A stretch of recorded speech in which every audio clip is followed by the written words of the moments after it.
mar haddii la cayaarayo waxaa joogta nabad iyo caano waxaa halkan lagu beerayaa geedkii nabadda go'aanka geedka lagu gaaray waa go'aan aan waxba ka damayn darad waxay dadka shaqista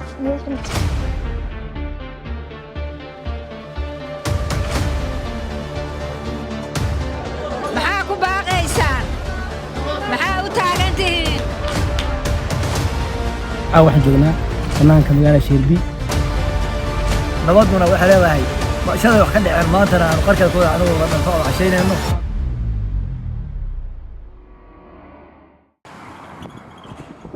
halkan aan joogno waa deegaanka Sheerbi oo dhowr bilood ka hor ay diriir ku dhex martay laba beelood oo walaalo ah BDRC oo ka shaqeysa nabadda horumarka iyo cilmi baarista waxa ay halkan timaadeen markii saddexaad ayagoo u gogol xaaraya sidii nabad loogu soo dabaali lahaa diriirtii yareed ee ku dhex martay dadka degan deegaanka Sheerbi waxaa halkan lagu beerayaa geedkii nabadda waxa wada jooga guddigii deegaanka waxa la diyaarinayaa booskii lagu beeri lahaa geedka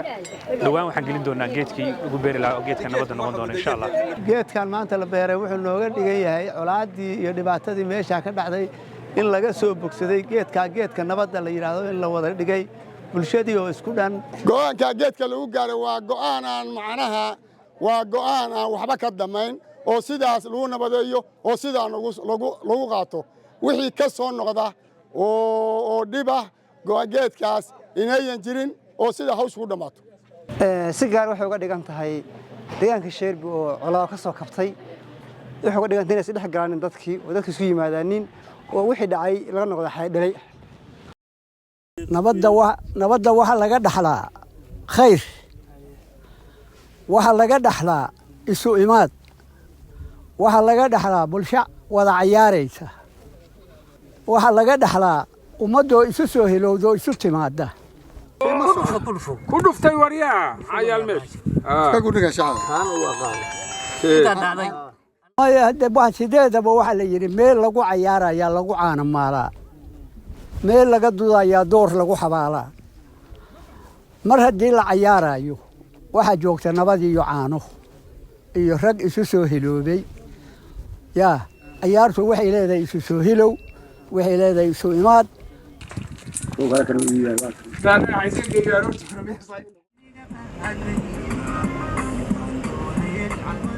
galabta waxaan u soconaa kulan ciyaareed ay ciyaarayaan dhalinyarada deegaanka Sheerbi oo midaysan oo ka dhici doona garoonka weyn ee deegaanka Sheerbi waxaa lagu muujin doonaa kor u qaadista isdhexgalka dhalinyarada iyo nabadda iyo wadajirka dadka deegaanka Sheerbi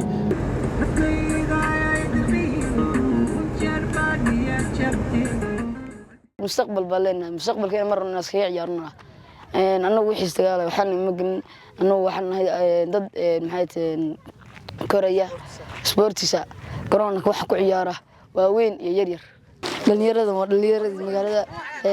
awal waxa kala ka xisay colaad hadda nabadda isku soo celisay hadda kuwa garoonka soo galeen hadda bilaaban doonta ciyaarta natiijadaas wax dhalin ka nabad iyo barwaaqo iyo dhalin ka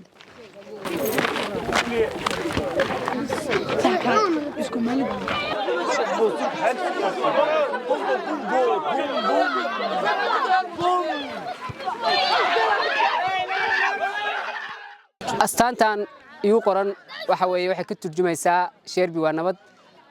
dhalinyaraduna waxa weeye hadii waa dadka ugu badan oo la adeegsado hadii mataqaana dhalinyarada aan loo sameyn shaqo abuur isdhexgal sida kulankan oo kale ee sportiga la hormarin waxa imaanaysa in dhalinyaradii waxa weeye wax walba loo adeegsado hadda kaliya deegaanka Sheerbi waxa ka dhiban garoon weyn ma leh oo ciyaaladu aad ay isugu yimaadaan waxaan leenahay ganacsatada reer Sheerbi ka ganacsada horumarka kaga dhiga una faa'iideeya dhalinyarada u faa'iideeya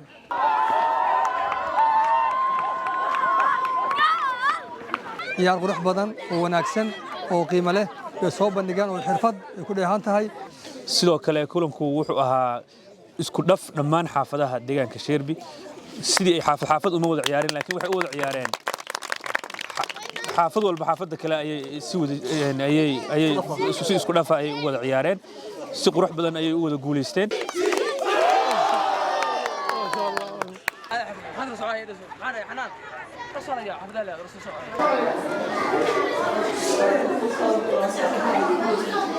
السلام عليكم. tihiin ayay quraanka yaa ugu sareeya samii meeday samii xagee baraysaa maasha allah saaxiibtaad markii dagaaladii waxaa dhaceen isku meel ma u qaxdeen سامين أجب طويل maxaa ka mid ah saaxiibada awaayo waxa maqan sanadkan hadda shay dagaal badan ka dhacay dad kala tagan loo reeristayaal ay bis ku saaray shir mar damba kuma laabanayso baystri ma jeclaatay markaa boosaaso tagtay sheerbi baa jeceshaa sheer baa waxistay darad wuxuntaa dadka shaqista wuxuntaa oo ganacsigooda ka tagi karaa oo ka qaxaya boosaaso meelaha marka kala aadaan aanan shaqay waxay leeyihiin carruurtooda ilaa cunto noqonayaan ومن أعظم نعم الله علينا إلهي نعيك وهو وين وإلهي نسيه وحكم ذا نعمة الأمن haddana waxbarashadana si fiican ayay noogu socotaa wax walbana magaaladana si nabad ayaanu ku joognaa ardaydan arkaysan quruxda badan ayaa wax ku baranaysa waxbarashadan arkaysan ayaa ka socota wax walba si qurux badan ayay u socdaanin wax anaga hadda tuuladina dhib oo ka jirtaa ma jirto nabad baa ka jirta sida loo shaqaysanaya oo aragtaa kale waanu ka qaxnay qardho iyo boosi cidlay ahayd meeshaan haddana saasa loo wada shaqaysanaya mujtamacii u buuxaa wax dhib oo ka jira ma jiro mujtamaca ku noolna heshiis weeye ma sha Allah ganacsiga doorta magaalada xoogaa abaartahay oo miyigan baan cidi joogin laakiin ganacsigeedu wixii wax ku ganacsanaya ma sha Allah weeye waa u socdaaneen waana lagu iibsadaa muslimka wadada maraya iyo wixii meel u maray ummadoo dhan baa ka ganacsata inta ku noolkeedii kama ganacsato tii safaari oo safar ka ganacsada baabuur baa imaanaysa alaabsida oo halkaas soo dhiganayo oo wax iibsanaysa oo magaaladu ka gadanaysa miyi bay ka imanayaan xoolay baa laga gadanaya caani baa laga gadanaya wax kasta waa laga iibsanaya waxaan laga iibsanayn male maxaa ku baaqaysaan maxaa u taagantihiin maxaa meesha u timaadeen magaaladu waa nabad wixii waana dhaafeen shar iyo shaydaan ba ilaahay waa naga xijaabay intiina jecelay ku farax intiina necebay ka nax waanu leenahay waxuu iska dhacaa wixii dhacay nabad baa bedeshay nabadda waxa la rabaa in hareeraha la qabto nabadda iskama iman nabaddu waxa ay ku timi waqti dheer baa la geliyey nabadoonaa ka shaqeeyey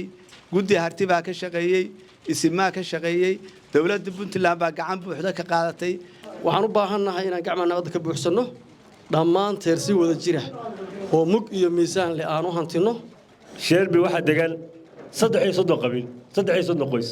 qabiil waxa la yiraahdaa hawiye iyo daaroodii waa qoysas laba qoys baa isqabtay kooyo kale waa si raaceen ilaahay inta ka baqdaan tii shalay dhacday maalin dambe ay dhaceen xaqiiqiyan waxaan rabnaa inaan sheerbi ay iyadu isfiirinay ay fiiriso indhaheeda ku fiiriso degmooyinka kale oo Soomaaliya iyo Puntland hantida hubka lagu gaday ee maanta sheerbi yaalay maalinkii laga qaxay dhowr boqol kun kurba u dhaafay ceelna 100 kun baa noo qoda garaadka haddaan ka shaqaysino soo ma garan karno waxay noo goyn karto halkaas waxay naga yaala dhul dooxa ah oo dhul beereed ah magaaladan sheerbi waxay awood leedahay ceel loo qodo halkaas la dhoo qof kasto falo waxa way 150 ah inuu qof badalag soo saaro عباد الله لا بد أن ندرك أن نعمة الأمن waxaa halkan laga oogi doonaa salaadii jimcaha iyo khudbadii jimcaha waxay ku saabsan tahay amniga iyo wadajirka deegaanka Sheerbi waxaa si wadajir ah ugu tukanaya bulshada deegaanka Sheerbi oo mid ah والإيمان به والاجتماع waxaan rajaynaynaa fariintii shalay uu ka soo xambaaray shirkii inuu halkan ka gudbiyo واشكروا له بل تؤثرون الحياة الدنيا والآخرة خير culimadu waxay iyagu leeyihiin wacdi iyo waano wacyigelintaasna meelaha ugu muhiimsan waxay ka wacyigelino waa masaajidada in dadka masaajidada lagala hadlo asbuuciiba marba ay waajib tahay in salaada jimca la isugu yimaado sida hadda khadiibtu maanta uga hadlay in lagala hadlo halka amniga dadka lagala hadlo lagu wacyigeliyo meeshii kale oo maxaadira suuragal ka tahay lagu qaban karo in lagu qabto markasta culimadu inay u taagnaato wacyigelinta iyagu shaqadoodu waa intaas waxaan joognaa banaanka magaalada Sheerbi oo ilaalinkiisa ay ka muuqato nabadda iyo ilaalinkiisa inaan caawa ku casheeyno wilaayadka magaalada taasoo ka turjumaysa caddaynaysaa nabadii buuxday ee ka dhaqan gashay deegaanka Sheerbi bartamihii iyo bilowgii sanadka 2024 war colaade khayr ma leh laba walaalayo laba isu abtiyay laba ilmaafreed istilaya waxa rajay leedahay ma jirto annaga naga qusqata annaga soo aragnay haddana nabad ka qaadanay nabaduna waxay leedahay shalay wax ka dhaceen maantana aanu qarkadkooda anagu wada dhan ka wada cashaynayno marka waxaan leeyahay dalka nabad ha loo daayo walaalaha isayana oo reer cigaabana waxaan leeyahay walaalayaal gogol iyo nabad wax ku dhameeya aqliguna ha shaqeeyo